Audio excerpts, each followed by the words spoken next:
Hi to all and welcome to my YouTube channel. तो आपको पता ही है कि अभी डीएसएसबी पीआरटी का एग्ज़ाम जो है स्पेकुलेशन है कि मार्च तक एग्ज़ाम जो है वो कंडक्ट हो सकता है। तो अभी नवंबर है, ऑलमोस्ट नवंबर का मिड चल रहा है, तो हमारे पास दिसंबर जनवरी फरवरी देखा जाए तो 3 से 3.5 महीने हैं। तो इतना टाइम नहीं है, ठीक है, बट स्टिल हमारे पास टाइम है कि हम दिसंबर तक एटलीस्ट सिलेबस, अगर बचा भी है कोई टॉपिक आपको नहीं आता है तो उसको ख़त्म कर सकते हैं।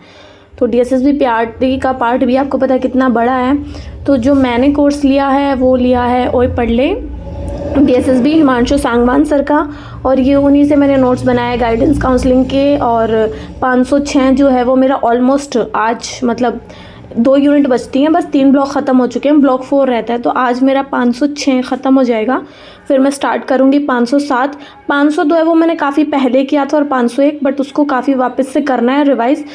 तो मेरा टारगेट है कि इस मंथ के एंड तक, यानी कि इस मंथ के एंड तक, नवंबर के एंड तक मैंने सोचा है कि मैं 501 को रिवाइज़ करूँगी, 502 जो बहुत पहले किया था उसको रिवाइज़ करूँगी, 506, 507 और 508, ये 5 किताबें ख़त्म करने का मेरा टारगेट है। लेट्स सी कितना क्या होता है।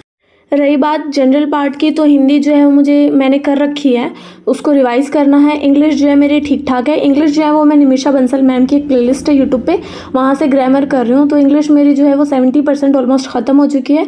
वो क्या है वो आपको पता है, it is a never ending part and idioms and phrases also. आप कितना ही कर लो, आप कितना ही पढ़ के चलो, यू नेवर नो कि एग्ज़ाम में क्या आ जाए। और आप इतने वास्ट इडियम्स एंड फ्रेजेस इन सबको पढ़ेंगे एंड इन द एंड आप नहीं उस एक नंबर को कर पाएंगे। सो उसको मैंने लक पे छोड़ रखा है। बाकी मैंने वो कैब भी कर रखी है, बट ये स्टिल मैं उनको वापस रिवाइज़ करती रहती हूँ। और अभी तो यही चल रहा है। और हिंदी इंग्लिश जो है वो मेरा ऐसे है। बाकी जो मैथ्स है उसमें मेरे मॉक में कभी 14 आ जाते हैं, कभी 15 आ जाते हैं। Same goes with the reasoning में इतनी सिली मिस्टेक्स होती है, आई कांट टेल यू, मतलब इतनी सिली मिस्टेक्स होती हैं। वही 14-15 पे स्कोर आके गिर जाता है, लास्ट कभी कभी 17 चला जाता है। तो मुझे अपनी एक तो स्पीड बढ़ानी है, स्पीड जो है ना मेरी काफ़ी ज़्यादा कम है। तो अभी बस टाइम है नहीं सच में, देखा जाए तो दिसंबर तक चीज़ें करके, क्योंकि मॉक इतने, हम मॉक छोड़ो, जो प्रीवियस ईयर है हमारे पास 19-20 के, उसके बाद 21 के, 22 के, इतने सारे प्रीवियस ईयर है। प्रीवियस ईयर या 30-40 तो प्रीवियस ईयर पेपर, उनको एनालाइज करना, उनको अटैम्प्ट करना। 5 दिन में एक भी करते हैं तो महीने में 6 ही होते हैं। बाकी मैं आपको अपने मॉक टेस्ट का थोड़ा सा दिखा देती हूँ, मेरे कितने क्या मार्क्स आ रहे हैं। और कोई भी डाउट हो तो आप कमेंट सेक्शन में पूछ सकते हैं।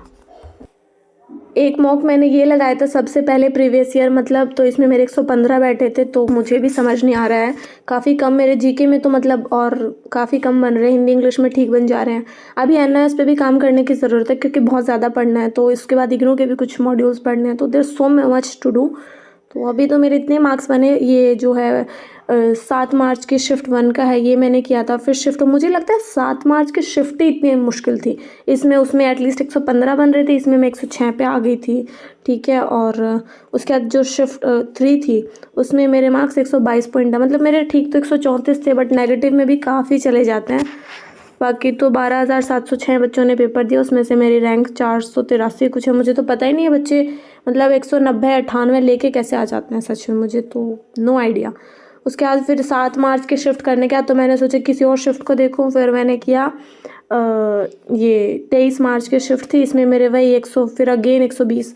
तो मेरे मार्क्स ना एक स्टैगनेंट हो गए हैं, लाइक 120 पे ही, 115-20 के आसपास आ रहे हैं। और जनरल कैटेगरी से हैं तो फॉर श्योर मुझे मिनिमम 160-50 प्लस का टारगेट तो लेना ही है। तो ये मुझे करना है, अब देखो क्या होता है। इसके अलावा मैंने एक मॉक भी लगाया था, ये तो प्रीवियस ईयर है, मैंने एक मॉक भी लगाया था शायद, उसमें भी मेरे पता नहीं कहाँ गया वो, लेट मी शो। उसमें मेरे कितने थे, उसमें भी इतने ही थे, उसमें हाँ उसमें 121 थे, मैंने पिछले साल लगाया था। तो उसमें फिर भी मॉक फिर भी ईजी था, पिछले साल मेरी उतनी तैयारी नहीं थी। यही था मेरी तैयारी के बारे में। बाकी मैं, आपको कोई भी डाउट हो तो आप मुझसे कमेंट सेक्शन में you can ask related to part A और पार्ट बी। Thank you.